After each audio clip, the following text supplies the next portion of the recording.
بسم الله الرحمن الرحيم والصلاة والسلام على من بعثه الله بشيرا ونذيرا وداعيا إليه بإذنه وسراجا منيرا. بسم الله الرحمن الرحيم. Assalamualaikum warahmatullahi wabarakatuh. Innal hamdalillah nahmadullah wa nasta'inuhu wa nastaghfiruh wa nastahdi wa na'udzu billahi min syururi anfusina wa min sayyiati a'malina may yahdihillahu fala mudhillalah wa may yudlilhu fala hadiyalah. Asyhadu an la ilaha illallah wahdahu la syarikalah wa asyhadu anna Muhammadan abduhu wa rasuluh la nabiyya wa la rasula ba'dah. Nusalli wa nusallim ala rasulillah wa nabiyillah Muhammad sallallahu alaihi wasallam wa ala alihi wa ashabihi wa man tabi'ahum bi ihsanin ila yaumil qiyamah. Amma ba'du, qala Allah ta'ala fi kitabil karim, a'udzu billahi minasyaitonir rajim. Ya ayyuhalladzina amanu taqullaha haqqa tuqatih wa la tamutunna illa wa antum muslimun. Al-ayah. Para hadirin sekalian yang dirahmati oleh Allah Subhanahu wa taala, kita bersyukur kepada Allah Subhanahu wa taala karena dengan kehendaknya kita bisa berkumpul kembali di tempat ini untuk ngaji, untuk mencari ilmu. Kalau bukan karena taufik dari Allah, kalau bukan karena hidayah dari Allah, niscaya kita tidak akan pernah bisa sampai ke tempat ini. Walaupun rumah kita di sebelah masjid, walaupun kita sangat dekat, tapi kalau bukan karena taufik hidayah dari Allah, kita tidak akan pernah sampai ke tempat ini. Maka kita mesti bersyukur diberikan hidayah taufik oleh Allah untuk menghamba, untuk beribadah, untuk bertakwa kepadanya. Ini yang mesti senantiasa kita syukuri. Apalagi dengan nikmat ini Allah juga memberikan nikmat yang lain. Ketika kita sholat berjamaah di tempat ini, ketika kita ngaji di tempat ini, berarti Allah sudah memberikan banyak kepada kita pada hari ini. Seperti kita masih diberikan umur. Ketika tadi pagi kita bangun tidur, kita mengatakan alhamdulillahilladzi ahyana ba'dama amatana. Segala puji bagi Allah yang telah menghidupkan kita setelah sebelumnya amatana, mematikan kita. Berarti ketika kita tidur malam itu kita dimatikan oleh Allah. Tapi kita memuji syukur kepada Allah, kita dihidupkan kembali.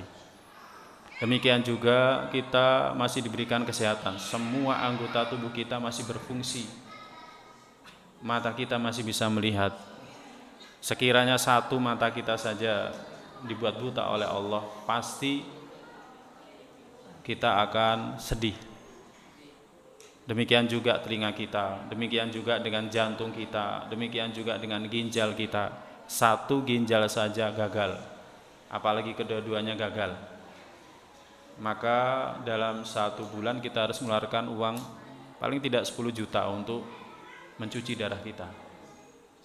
Demikian juga dengan pencernaan kita. Untung kita masih bisa buang angin. Orang kalau tidak bisa buang angin harus dioperasi. Makanya seiring dengan nikmat taufik, nikmat hidayah, Allah memberikan banyak sekali nikmat yang wa in ta'udu nikmatallahi la tuhsuha. Yang jika kalian menghitung nikmat Allah, kalian tidak akan bisa menghitungnya. Makanya ucapan orang beriman itu alhamdulillah, alhamdulillah, alhamdulillah ala kulli hal. Segala puji syukur bagi Allah atas segala sesuatu. Segala sesuatu. Kita diberikan karunia keluarga, punya anak yang soleh, anak yang solihah, pasti senang, pasti bangga. Anak-anaknya ini di sini, ya dengarkan pengajian walaupun rame, siapa yang tidak senang? Tapi ketika anak bapak ibu misalkan di pasar, di jalan, ngitungi berapa jumlah mobil yang lewat, pasti susah.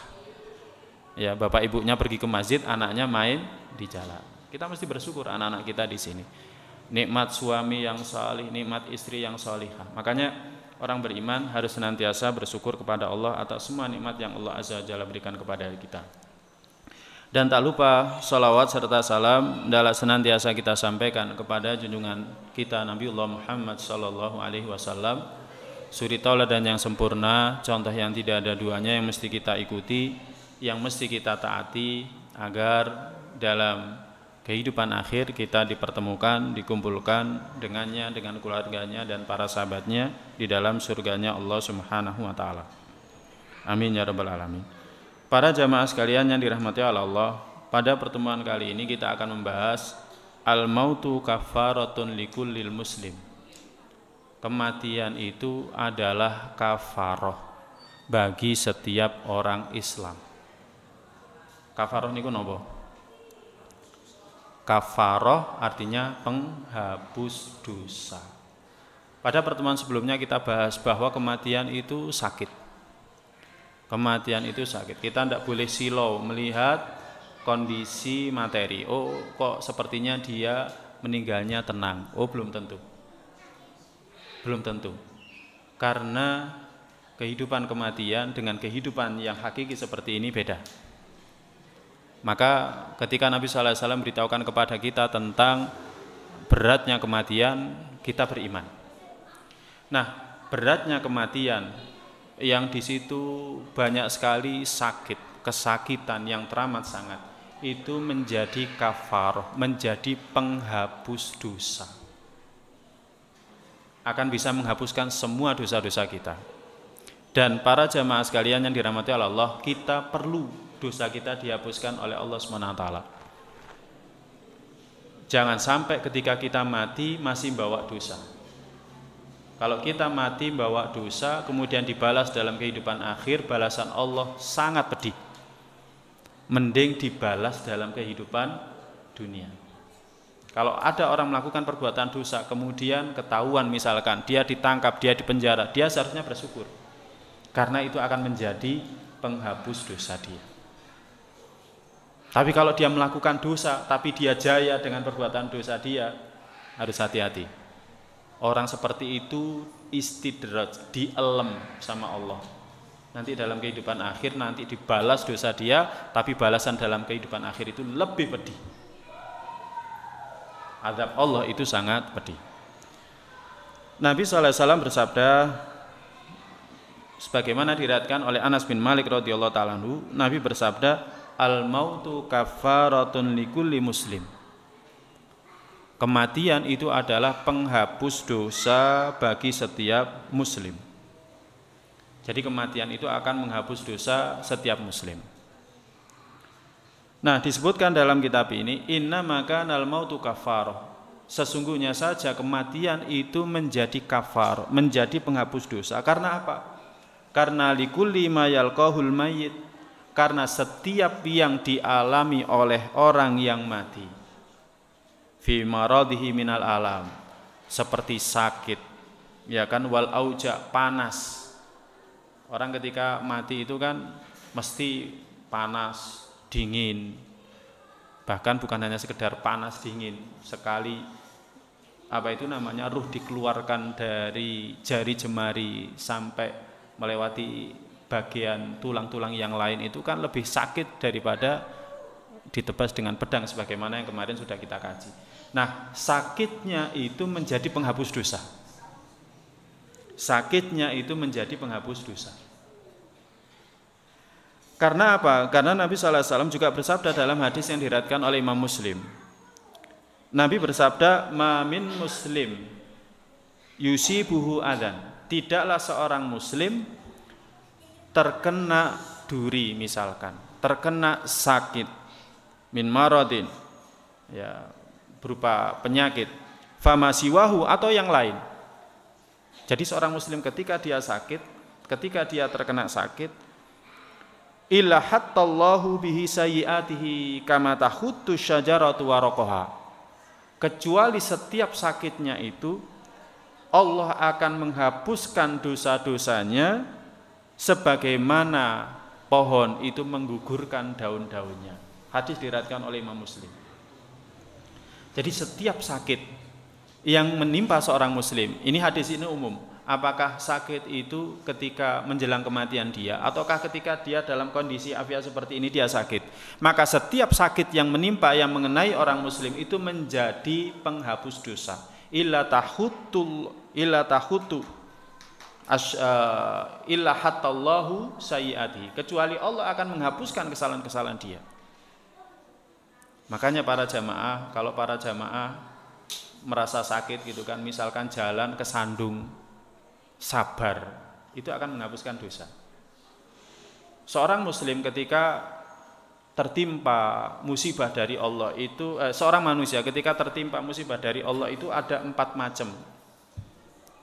Yang pertama, ketika tertimpa musibah itu hatinya sakit, lisannya juga mengucapkan perkataan yang tidak baik. Ya misalkan sepeda motoran kemudian terjatuh karena ada kucing, bilang kucing gitu. Berarti dia berdosa karena hatinya sakit dan lisannya juga mengumpat. Atau mengatakan kurang ajar gitu kan. Ya, berarti dia memikul beban dosa. Tingkatan yang kedua, dan ini yang harus, yakni sabar. Ketika tertimpa musibah, misalkan dia tergilir, akhirnya dia terjatuh, hatinya sakit, tetapi lisannya mengatakan inna lillahi wa inna ilaihi rajiun, maka dia mendapatkan pahala. Kemudian ada tingkatan yang lebih tinggi dari sabar. Ada tingkatan yang lebih tinggi dari sabar, yakni ridho.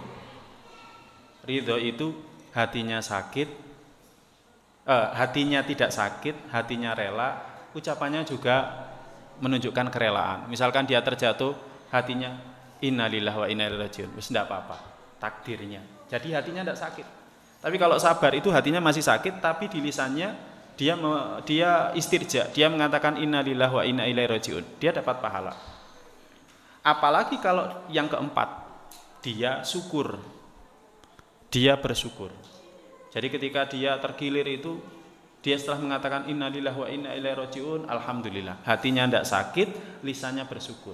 Sekiranya tidak ada musibah seperti ini, maka dosa-dosa saya tidak akan dihapus. Dan ini tingkatan yang paling tinggi. Dan di antara para ahli ibadah, para jamaah sekalian yang dirahmati oleh Allah, orang yang rajin ibadah, mereka lebih senang ketika tertimpa musibah, karena dengan adanya mereka tertimpa musibah, semakin sabar dia menghadapi musibah, semakin dia bersyukur dalam menyikapi satu musibah, maka pahalanya semakin besar. Dan semakin besar, semakin banyak dosa-dosanya yang diampuni oleh Allah Subhanahu wa taala. Makanya ada di antara ahli ibadah yang berkata seperti ini, sungguh besarnya pahala yang Allah sediakan dengan sebab kita syukur, paling tidak sabar dengan musibahnya dari Allah SWT, itu telah membuat lupa sakitnya musibah. Makanya ada orang ketika dia tertimpa musibah, dia malah bersyukur, bukan malah susah. Bukan hanya sekedar ya harus sabarlah, bukan hanya itu, tapi alhamdulillah. Ya seperti Abu Kilabah rahimahullah ta'ala. Abu Kilabah orangnya itu buta matanya, tidak punya tangan, tidak punya kaki. Ketika ditanya, apa yang kamu syukuri? Ada seorang yang berkata kepada dia, apa yang kamu syukuri dengan kondisimu seperti ini? Dia mengatakan, alhamdulillah, aku masih diberikan lisan yang suka berzikir.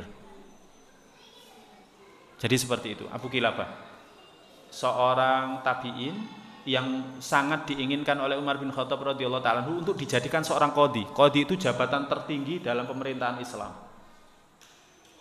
Sampai namanya khalifah pun tunduk sama qadhi. Tapi dia tidak mau. Karena itu adalah fitnah, ujian. Nah, jadi kalau tertimpa musibah seharusnya paling tidak seseorang itu sabar.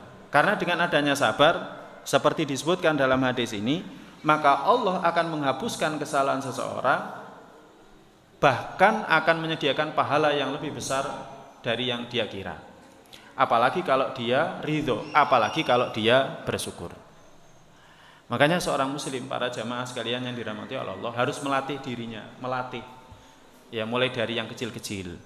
Ya mulai dari yang kecil-kecil, misalkan anak kita rewel gitu kan. Kita harus sabar. Anak rewel itu musibah. Anak kekurangan itu musibah. Anak IQ-nya rendah itu musibah. Itu cobaan. Cobaan bagi kita semuanya. Nah, jadi kembali kepada hadis ini, setiap yang menimpa seorang muslim maka itu bisa menjadi penghapus dosa. Ya, bisa menjadi penghapus dosa. Nah, para jamaah sekalian yang dirahmati oleh Allah, dalam kitab Muwatta. Kitab Muwatta ini kitabnya Imam Malik. Kitab Muwatta ini kitab hadis. Makanya Imam Malik itu dikenal dengan ahli hadis. Ya, Imam Ahmad juga dikenal ahli hadis karena mengeluarkan kitab Musnad.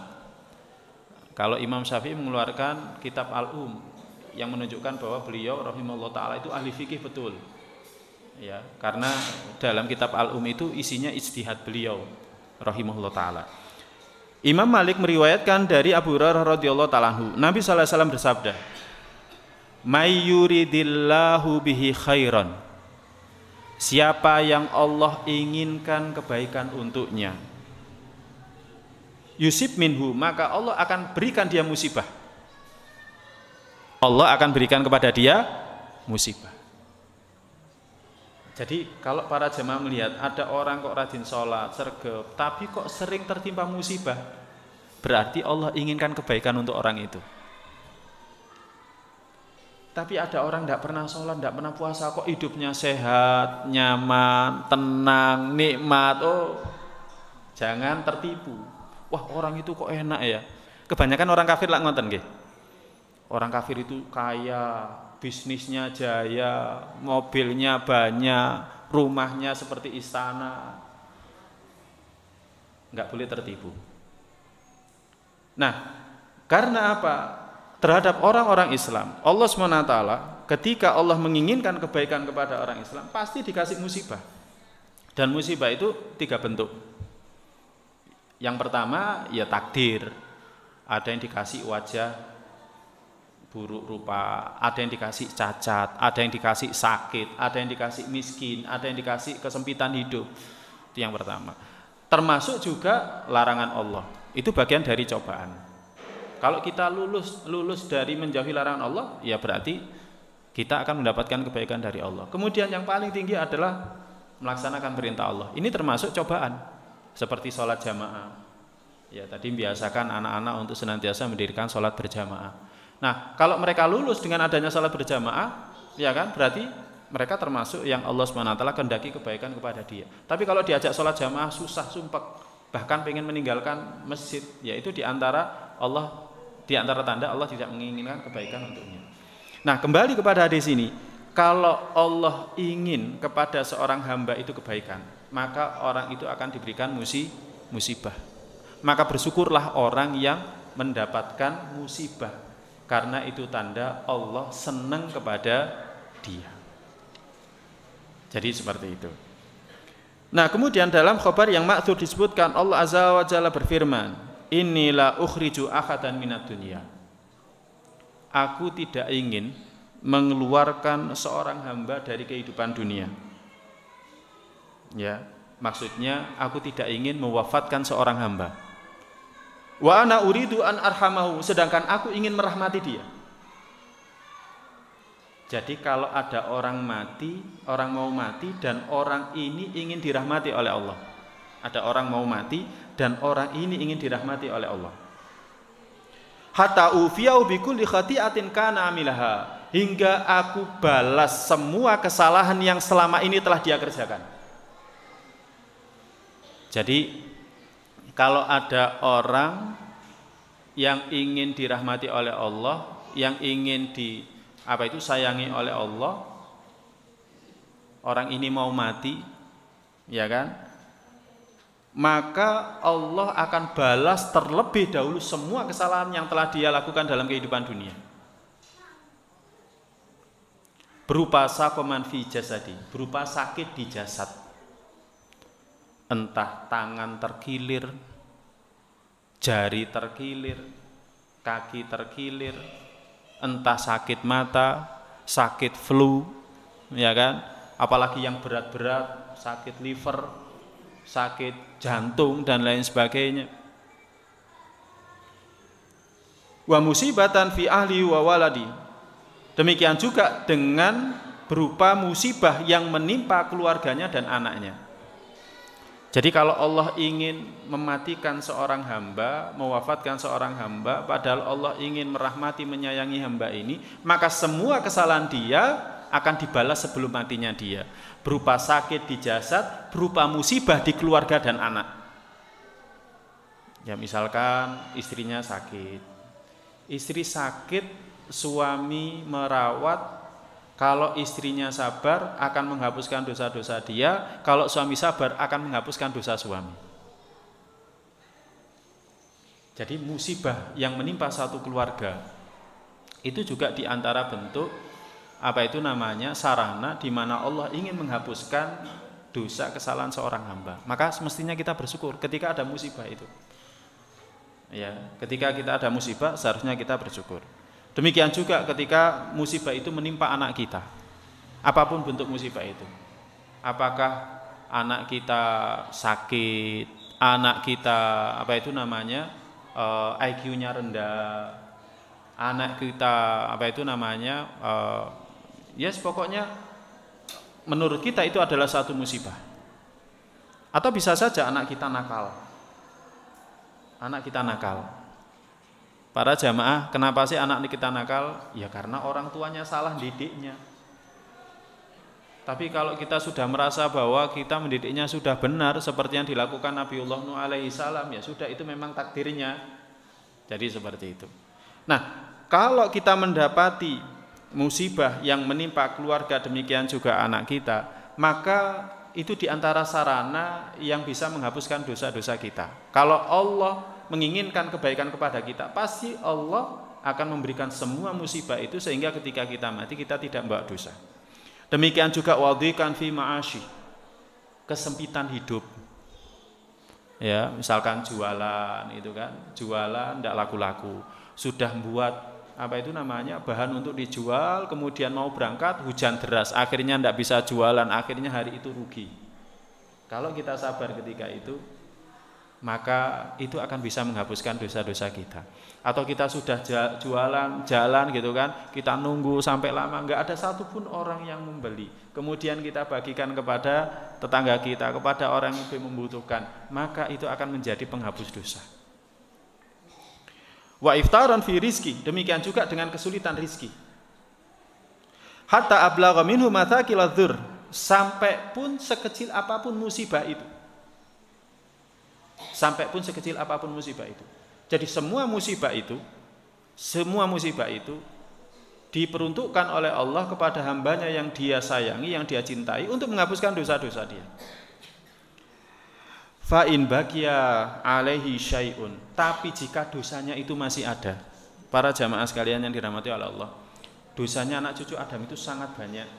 Nabi bersabda, kullu bani Adam khata, setiap anak cucu Adam, apa terjemahannya? Senantiasa berbuat salah. Bukan anak cucu Adam pernah berbuat salah. Itu terjemahan yang tidak tepat. Karena kata-kata khata dalam bahasa Arab itu menunjukkan pengulangan perbuatan. Artinya anak cucu Adam itu senantiasa berbuat salah. Salahnya bukan sekali, dua kali, bahkan ratusan kali, bahkan ribuan kali, bahkan jutaan kali. Sebenarnya para jamaah, sholat yang 5 waktu itu bisa menghapus dosa. Karena Nabi SAW bersabda, as-shalawatul khamsu, sholat yang 5 waktu itu bisa menghapuskan dosa. Kita tadi sholat maghrib, maka dosa kita antara sholat asar dan sholat maghrib dihapus.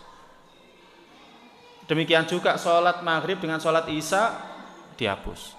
Ustadz, kan kita ngaji, kalau ngaji kan nggak melakukan dosa. Oh, belum tentu. Bisa saja kita ngajinya ndak ikhlas. Ya, bisa saja ngajinya saya juga tidak ikhlas.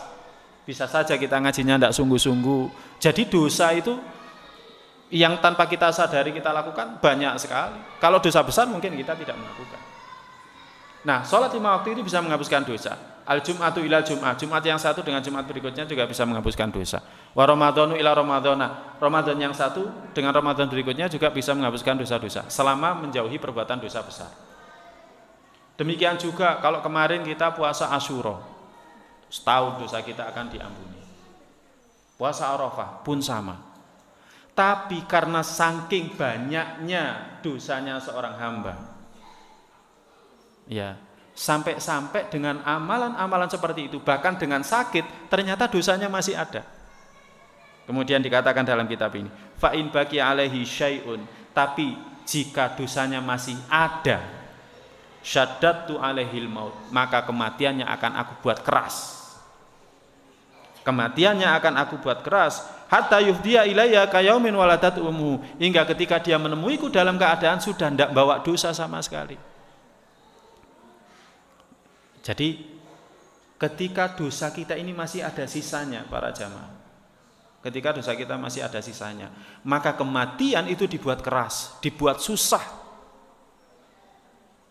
Makanya nanti pada pertemuan yang akan datang akan kita pelajari orang yang berada orang yang mau mati ini harus husnudzon, dan orang yang berada di sampingnya ini senantiasa membimbing, Pak, Bu, husnudzon. Insya Allah dosanya diampuni, insya Allah mendapatkan rahmat dari Allah. Diceritakan, oh dulu Bapak pernah ikut bangun masjid, dulu pernah ikut membesarkan TPQ misalkan. Jadi seperti itu, dibuat dia itu optimis, husnudzon, dirahmati oleh Allah Subhanahu wa taala. Ya. Nah, kembali ke sini. Jadi ketika dosanya itu masih ada, maka kematiannya itu dibuat keras oleh Allah Subhanahu wa taala. Tujuannya tidak lain dan tidak bukan hatta yuhdiya ilaiha ka yaumin waladat ummu. Hingga ketika dia mati, ketika ruh itu sudah lepas dari jasad, ruh ini tidak bawa sedikit pun dosa. Jadi tidak bawa dosa sama sekali. Karena dia seorang muslim, berarti yang dibawa apa?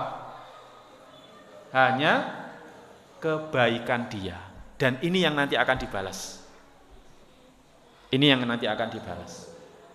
Nah, para jamaah sekalian yang dirahmati oleh Allah, makanya orang-orang soleh terdahulu, seperti kisah yang pernah kita ceritakan, itu kisahnya Abdurrahman bin Auf.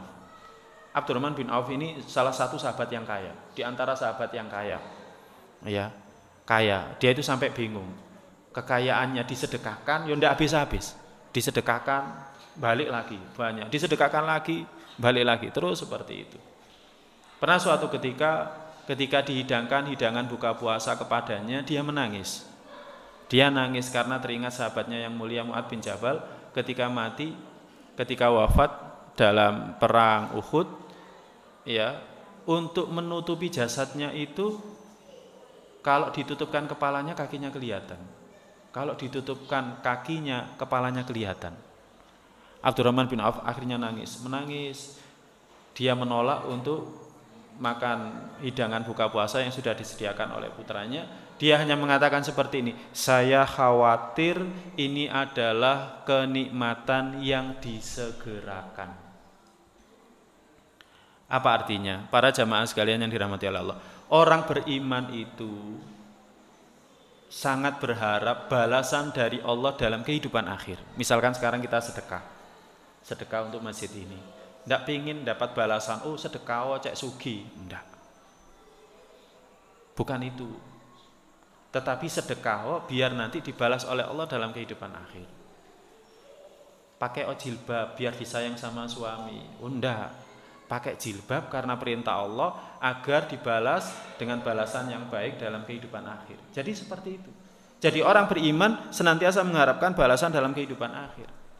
Makanya seperti tadi dikatakan dalam kitab ini terakhir, orang beriman ketika dosanya masih ada sisanya, maka ketika dia sakaratul maut dibuat sakit keras. Tujuannya untuk menghapuskan dosa-dosa dia, sehingga ketika dia mati dia tidak bawa satu kesalahan pun, yang dibawa adalah kebaikan. Dikatakan dalam kitab ini wa hadza bi khilafi man la yuhibbuhu wa la yarda. Ini berbeda keadaannya dengan orang yang Allah tidak cintai dia, Allah tidak ridhoi dia. Orang kafir, orang zalim, beda keadaannya. Kalau orang Islam memang dibuat susah. Ya kan? Karena apa? Karena itu sebagai balasan kesalahan dia, dan kebaikan dia nanti akan dibalas dalam kehidupan akhir. Nah, berbeda dengan orang yang Allah tidak ridhoi, yang Allah tidak cintai. Disebutkan wa izzati wa jalali, demi kemuliaanku, demi keagunganku. La ukhriju minad dunya abdan uridu an u'adzibahu. Aku tidak akan mengeluarkan seorang hamba dari bumi ini sedangkan aku ingin menyiksa dia. Berarti ini keadaannya siapa? Orang kafir, orang zalim. Orang zalim itu orang yang menganiaya dirinya sendiri, percaya siksa kubur, percaya neraka, percaya surga, tapi tidak mau sholat, tidak mau puasa, tidak mau jilbaban, tidak mau ngaji, tidak mau baca Al-Quran. Ini orang zalim namanya. Nah, tidaklah aku mengeluarkan dari dunia seorang hamba sedangkan aku ingin menyiksanya, hatta ufiyahu bikulli hasanatin amilaha, hingga aku balas semua kebaikan yang sudah dia kerjakan. Jadi orang itu kalau mau diazab oleh Allah, maka kebaikannya akan dibalas terlebih dahulu dalam kehidupan dunia, berupa bisihhatin fi jasadihi, berupa kesehatan di jasmaninya. Orang kafir kan sehat-sehat kan orangnya, itu sebagai balasan atas kebaikan dia. Jadi makanya para jamaah jangan tertipu, ya kan, dengan sehat sakitnya seseorang. Apalagi itu terjadi pada orang beriman ataupun orang kafir. Kalau orang beriman sakit, oh berarti Allah ingin merahmati dia, ingin menghapuskan dosa dia. Orang kafir nggak pernah sakit, sehat terus, oh itu balasan atas kebaikan dia. Berupa kesehatan dalam jasad dia, wasa'atin fi rizki, demikian juga dengan kelapangan rizkinya. Dagang, bisnis, sukses terus, nggak pernah rugi. Ya, nggak pernah rugi. Bisnisnya jaya terus, berkembang terus, anak buahnya banyak, ya kan? Warawatin fi aisy, demikian juga hidupnya yang nyaman, tenang gitu kan. Kalau tidur nyenyak, wis enak pokoknya. Wa amnin fi sirbi, demikian juga aman di rumahnya. Hatta ablagha minhu mathaqil dzur, hingga sekecil apapun kebaikan yang pernah dia lakukan pasti akan dibalas oleh Allah Subhanahu wa taala. Jadi sekecil apapun kebaikan yang dia lakukan pasti akan dibalas oleh Allah Subhanahu wa taala. Tetapi fa in baqiyalahu syai'un, tapi jika kebaikannya ketika dia mau mati itu ada yang belum terbalas. Jadi kalau orang kafir, orang zalim itu pernah melakukan kebaikan dan kebaikan dia itu belum terbalas, belum dibalas oleh Allah Subhanahu wa taala, huwinat alaihil maut, maka matinya dimudahkan. Dimudahkan. Makanya tidak boleh kita tertipu, mati berat atau ringan, ya kan? Kita tidak boleh tertipu. Harus lihat kondisi apa itu namanya orang yang mau mati. Kalau dia adalah orang yang beriman, kemudian matinya itu diperberat, oh itu diantara tanda Allah ingin merahmati dia. Loh Ustaz, berarti kan enggak husnul khotimah. Kita sudah bahas husnul khotimah kemarin, tanda-tandanya. Ya, tanda-tandanya. Sebelum kematian dia rajin melakukan ketaatan, lebih semangat lagi dalam melakukan ketaatan. Ya. Demikian juga ada tanda-tanda di kening, di dahi dan lain sebagainya. Nah, tetapi jika orang itu adalah orang kafir, sedangkan Allah SWT ingin menyiksanya dalam kehidupan akhir, maka semua kebaikan dia dibalas terlebih dahulu. Kalau ada di antara kebaikan dia yang masih belum terbalas, belum dibalas oleh Allah SWT, maka hawantu alaihil maut, Allah akan meringankan kematian untuknya. Hatta yuhdiya ilayya walaysa lahu hasanah yattaqi biha ilan nar. Hingga ketika dia bertemu denganku, ruhnya sudah lepas dari jasadnya, dia tidak membawa satupun kebaikan yang bisa dia gunakan untuk melindungi dia dari neraka. Para jamaah sekalian yang dirahmati Allah, kita mungkin masih ingat dalam surat Al-Munafiqun, Allah SWT berfirman, Ya ayyuhalladzina amanu la tulhikum amwalukum wala auladukum an dzikrillah wa may yaf'al dzalika fa ulaika humul khasirun. Wa anfiqu mimma razaqnakum, dan infakkanlah yang kami rizkikan kepada kalian, min qabli ayyatiya ahadakumul maut, sebelum datang kepada seorang dari kalian kematian. Kemudian dia mengatakan, laula akhartani ila ajarin qarib fa asaddaqu, sekiranya ya Allah, ajalku ini diakhirkan pada beberapa waktu yang singkat, niscaya aku akan sedekah. Karena apa? Sedekah itu tahu, orang yang mau mati itu tahu bahwa sedekah itu bisa membuat dia terbebas, terhalang dari siksa neraka. Nabi bersabda, ittaqun nar walau bisiki tamroh, bertakwalah kalian dari neraka, menjauhlah kalian dari neraka walaupun dengan secuil kurma. walaupun dengan sesuil kurma. Ya. Nah, jadi kembali kepada yang disebutkan dalam kitab ini, ketika orang kafir itu mati, semua kebaikannya itu sudah dibalas oleh Allah SWT, sampai ketika masih ada sisa kebaikan dia, maka sakaratul mautnya dibuat mudah oleh Allah SWT, maka ketika dia mati tidak membawa satu pun kebaikan. Berarti yang dia bawa apa? Kejahatan dia, kemaksiatan dia, dosa dia, dan itulah yang nanti akan dibahas dalam kehidupan akhir. Ini para jamaah sekalian yang dirahmati oleh Allah Subhanahu wa taala. Jadi seperti itu, makanya kita tidak boleh tertipu dengan kondisi apa itu namanya yang zahir. Kita seringkali melihat zahir, orang itu sakit-sakitan, orang itu hidupnya susah, ya. Akhirnya kita sebagai orang tua bilang, kamu jangan seperti itu. Padahal orang itu orangnya ahli ibadah. Orang itu orangnya ahli sholat, orang itu orangnya ahli puasa, orang itu orangnya ahli baca Al-Quran. Kita sebagai orang tua kalau ngajari anak harus yang benar. Ya, jangan melihat yang zahir saja, yang nampak. Ada yang lainnya yang kita tidak mengetahuinya. Nah, ini para jamaah sekalian yang dirahmati oleh Allah. Kemudian dalam kitab ini disebutkan ada yang semakna dengan hadis ini dengan sanad yang sahih. Ya, diriwayatkan dari Khalid As-Sulami, dia pernah menemani Nabi sallallahu alaihi wasallam, di mana Nabi sallallahu alaihi wasallam bersabda, mautul fuj'ati akhdatu asafin lil kafir. Kematian tiba-tiba itu adalah hukuman yang pedih bagi orang kafir. Jadi kematian tiba-tiba itu adalah hukuman yang pedih bagi orang kafir. Makanya kalau ada orang sebelum meninggalnya itu sakit, maka orang itu harus dimotivasi. Enggak apa-apa. Ya, insya Allah menghapuskan dosa-dosa. Ini diantara yang diucapkan oleh orang yang membesuk orang sakit. Oke, ada beberapa doa yang bisa diucapkan. Salah satunya bukan doa, tetapi tasliyah, yakni ucapan ini, la ba'sa tahurun insya Allah. Oh, tidak apa-apa, insya Allah ini akan bisa menghapuskan dosa-dosa. Nah, ini motivasi bagi orang yang sakit. Enggak apa-apa, sabar aja, ini akan menghapuskan dosa-dosa. Insya Allah. Kalau misalkan ini selesai dari sakitnya ini, sampai dalam keadaan sudah tidak bawa dosa sama sekali. Dan itu yang biasa diucapkan Nabi ketika membesuk orang sakit. Selain daripada doa-doa yang lain, ya, ada doa-doa yang lain yang ada pembahasan tersendiri dalam masalah ini. Nah, demikian juga dalam riwayat yang lain, dalam riwayat At-Tirmidzi dari Aisyah radhiyallahu taala anha disebutkan, inna rohatun lil mu'min wa akhdatu asafin lil kafir. Ya. Kematian itu adalah rehat bagi seorang muslim, rehat bagi seorang mukmin. Rohatun lil mukmin, rehat. Rehat itu dari bahasa Arab, rohah, artinya istirahat. Seorang muslim, seorang mukmin ketika dalam kehidupan dunianya penuh dengan kesulitan, penuh dengan musibah, ketika mati sudah berhenti dari itu semuanya. Berhenti dari itu semuanya. Ya.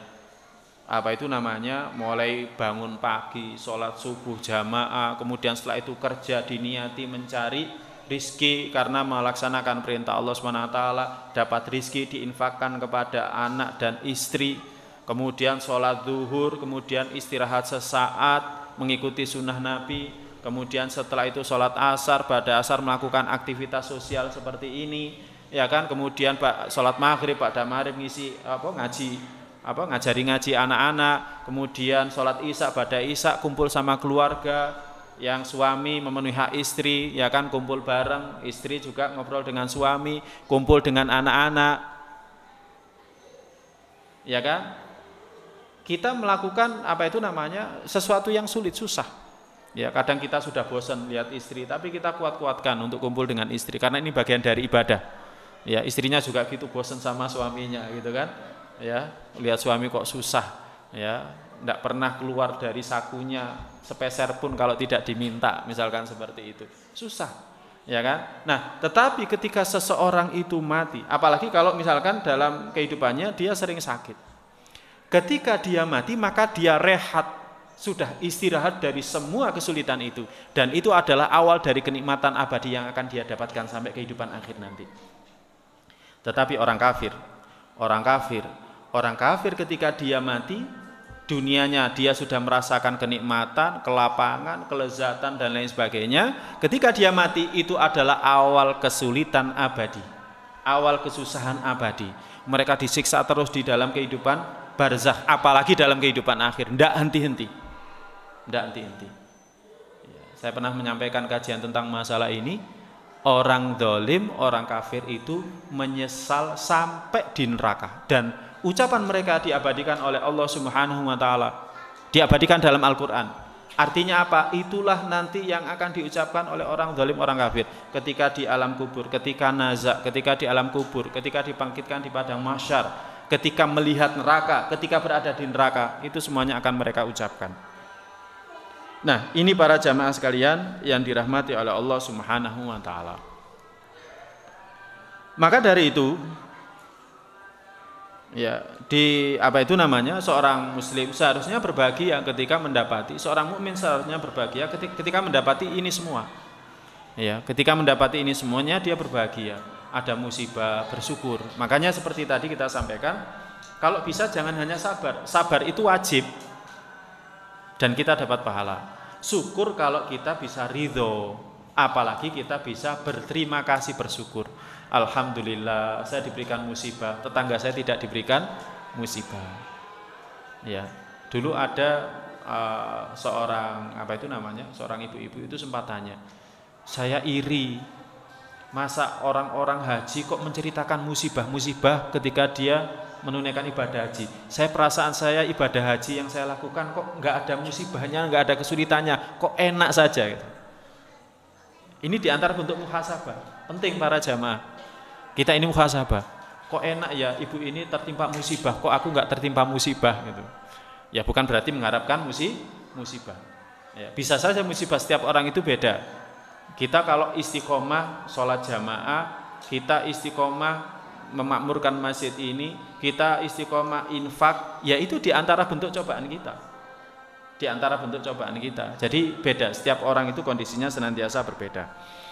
Nah, dalam hadis yang lain disebutkan Umar bin Khattab radhiyallahu ta'ala anhu, ya kan, itu pernah mengatakan idza baqiya 'alal mu'min, dari Zaid bin Aslam maula Umar bin Khattab, dia meriwayatkan juga idza baqiya 'alal mu'min min dzunubi syai', ketika tersisa dari dosa seorang mukmin, lam yablughu bi amalihi, di mana dosa itu belum bisa dihapus dengan amal dia.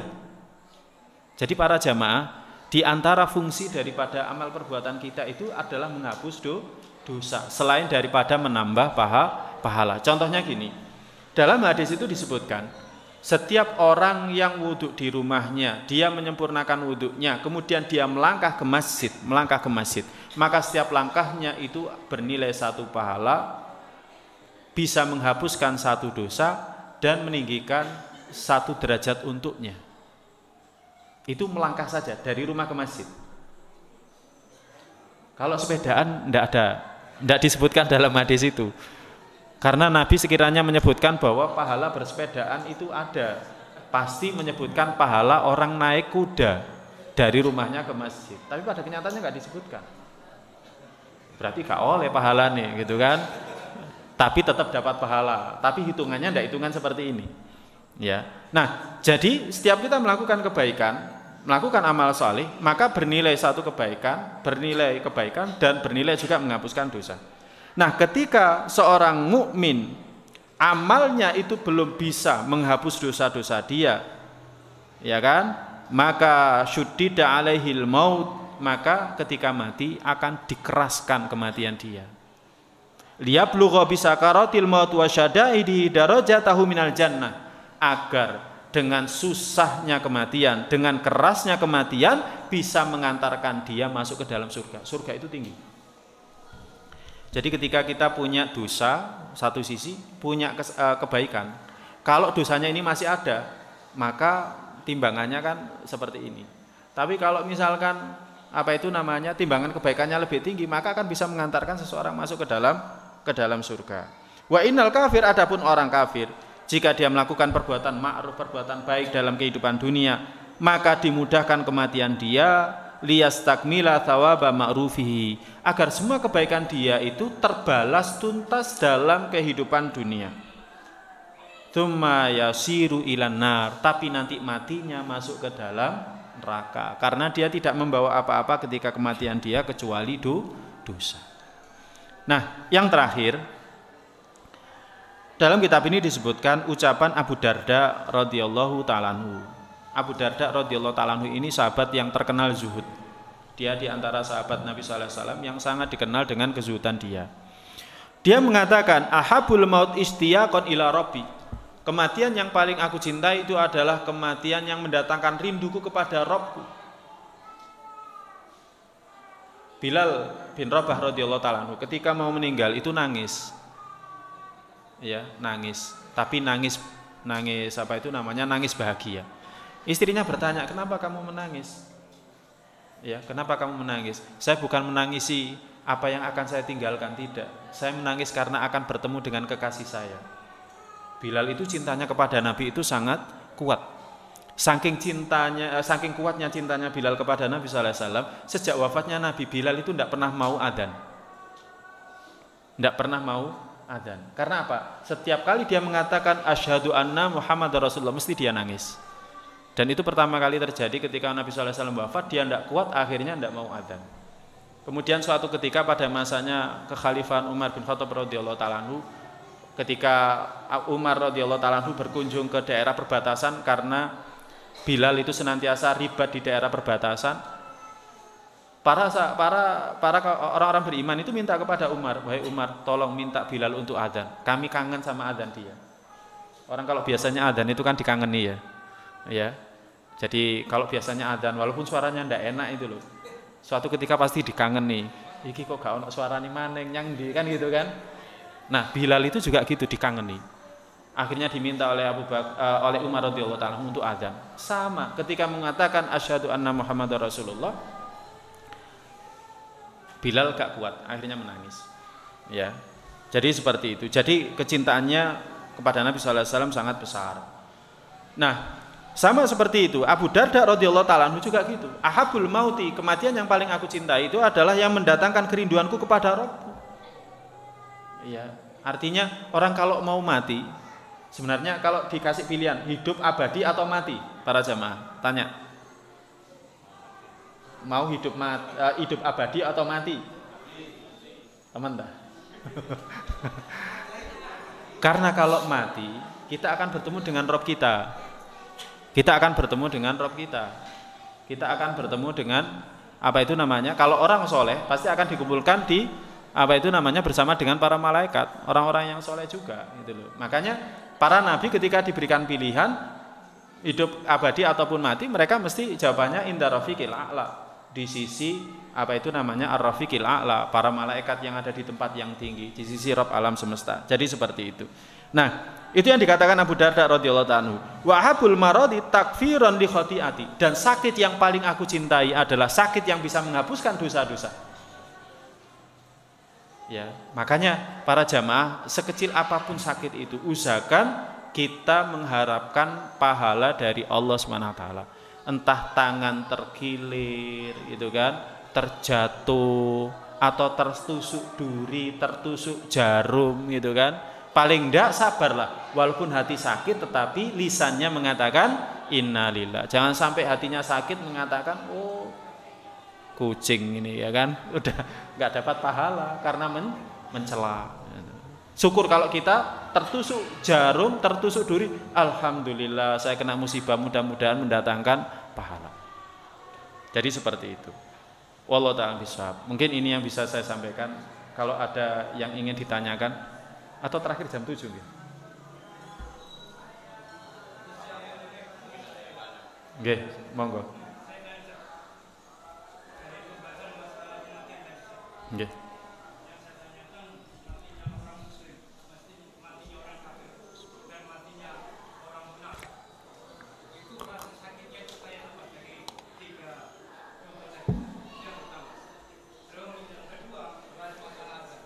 Nggih.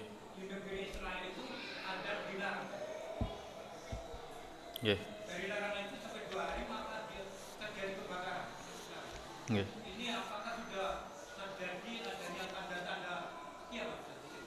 Nggih. Baik.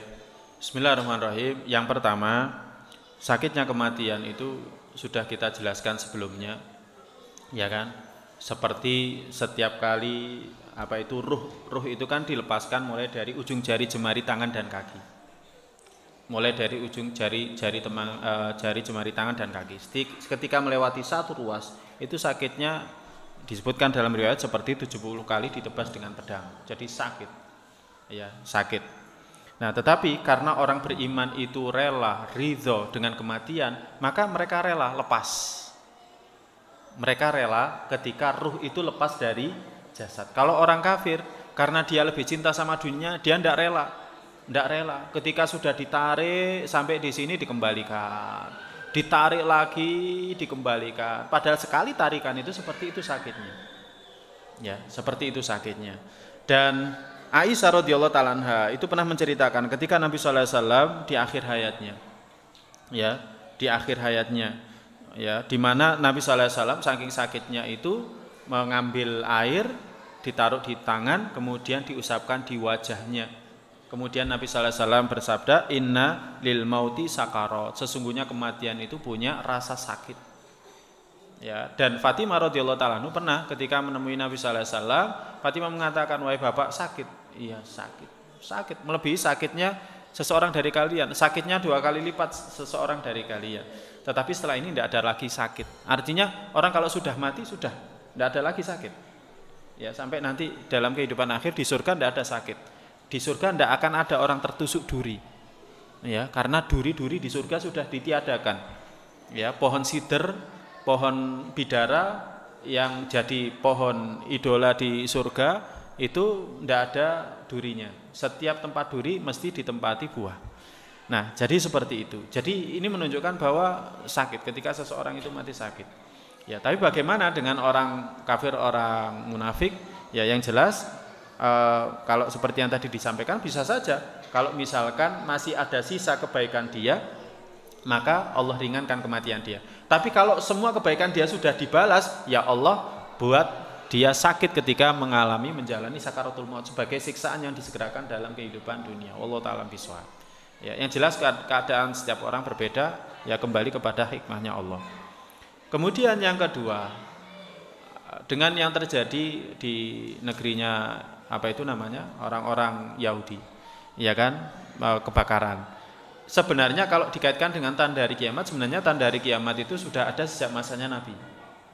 Ya, tanda kiamat itu sudah ada sejak masanya Nabi. Ketika diutusnya Nabi terakhir, berarti itu tanda dekatnya hari kiamat. Tetapi kapan hari kiamat? Nabi SAW beritahukan kepada para sahabat, kiamat itu sangat dekat seperti ini. Tapi ternyata sampai sekarang 14 abad kan masih belum kiamat.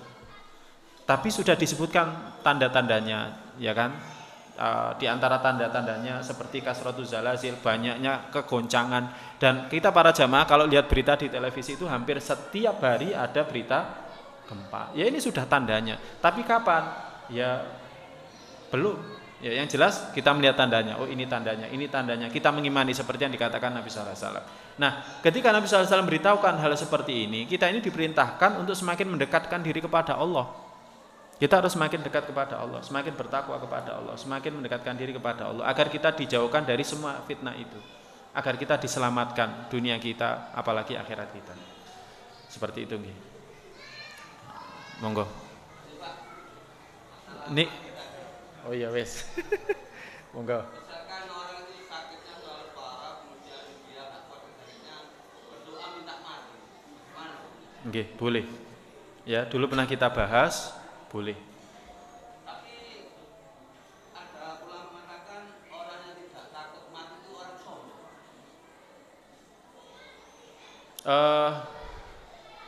Semua orang takut mati, ya. Jadi Aisyah radhiyallahu ta'ala anha itu memang ada hadis yang menyebutkan gini. Apa itu namanya? Pada intinya Aisyah bertanya, "Ya Rasulullah, kulluna nakhaful maut." Setiap kita itu mesti takut mati. Tapi apa yang dimaksud dengan hadis itu? Ya, kemarin kalau tidak salah pernah kita bahas. Ya. Jadi tidak ada yang tidak takut mati, semua orang takut mati. Semua orang takut mati. Gini, ketika orang sakit dan sakitnya itu tidak terkira, orang itu bisa berpikir di luar nalar. Ya contohnya para jamaah, kalau para jamaah melihat kasus bunuh diri itu kan, kenapa mereka bunuh diri? Ya karena sudah sakitnya itu tidak terkira sehingga dia berpikir di luar nalar, di luar logika. Nah, makanya Nabi SAW mengajarkan kepada kita, kalau misalkan kita sakit dan kita tidak kuat dan kita khawatir agama kita nanti terkena fitnah, maka boleh berdoa dengan doa itu. Ya Allah, hidupkanlah aku jika kehidupan itu baik, dan matikanlah aku, wafatkanlah aku jika wafat itu baik. Boleh. Oh iya, tidak minta mati, tetapi minta Allah agar Allah memilihkan pilihan yang baik. Iya. Bukan, ya Allah matikan saja aku. Ya sudah, itu melakukan dosa. Ya, karena apa? Hidup seorang mukmin itu sangat berharga. Ketika dia sakit seperti itu dan dia tidak kuat, itu sebenarnya Allah menguji dia, Allah ingin menghapuskan dosa-dosa dia. Makanya kalau misalkan harus doa, mengharapkan kematian, doanya seperti itu. Ya Allah, hidupkan aku jika kehidupan itu baik, wafatkan aku jika wafat itu baik. Itu gitu. Ya nama Pak Faisal, banyak yang tanya Pak Faisal.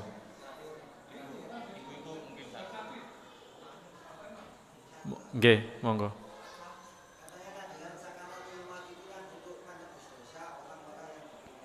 Nggih.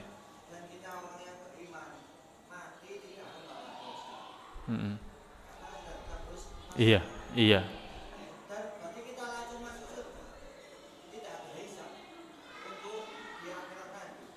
Oh. Gini, jadi semua manusia akan melalui tahap-tahap itu. Ya kan? Tahap di mana dia dikumpulkan di padang mahsyar. Semuanya akan dikumpulkan di padang mahsyar. Tahap di mana ketika itu dia akan dihisab. Tetapi untuk orang beriman memang tidak dihisab. Ya, istilahnya tidak dihisab. Karena siapa yang dihisab pasti dia akan disiksa. Tetapi ada istilahnya al-ard. Terhadap orang-orang beriman itu nanti ada tempat tersendiri. Jadi terhadap orang-orang beriman mereka dipanggil satu-satu. Ini loh dosamu. Iya. Mengakui, iya. Kemudian diampuni oleh Allah. Kalau orang-orang munafik dinampakkan semua dosa dia di hadapan makhluk, dihisab. Ya kan? Jadi seperti itu. Kemudian mesti harus melewati sirat, melewati titian. Karena Allah berfirman, wa in minkum illa waridha. Tidak ada seorang dari kalian kecuali pasti harus melewati. Sudah harus melewati. Jadi itu sudah ketentuan yang pasti. Jadi walaupun kita mati dalam keadaan tidak membawa dosa, bukan berarti kita akan tidak mengikuti tahap-tahap itu. Tetap kita dibangkitkan di padang mahsyar. Nanti akan didekatkan matahari di atas kepala kita, ya kan? Kalau kita termasuk 7 golongan, ya 7 golongan yang mendapatkan naungan surga, pasti kita akan dinaungi. Termasuk orang yang senantiasa cinta masjid. Itu ya, ada 7 golongan, nanti akan kita bahas tersendiri ya. Kemudian nanti setelah itu kita akan mendekati telaga, karena kita kehausan, kita akan mencari telaga. Setiap nabi punya telaga, kita akan mencari Nabi SAW. Kemudian nanti setelah itu kita akan ada hisab, ya kan. Kemudian baru nanti setelah itu kita melalui titian itu. Sudah cukup nggih?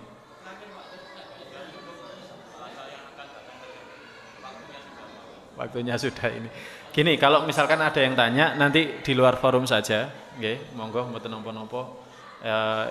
Insya Allah bermanfaat ya kalau kita ini. Insya Allah saya nanti masih menyediakan waktu kita diskusi ya, karena waktunya sudah lebih. Semoga yang kita kaji bermanfaat. Semoga Allah SWT mengampuni dosa-dosa kita. Kita akhiri dengan doa penutup majelis. Subhanakallahumma bihamdika, asyhadu an la ilaha illa anta, astaghfiruka wa atubu ilaik. Assalamualaikum warahmatullahi wabarakatuh.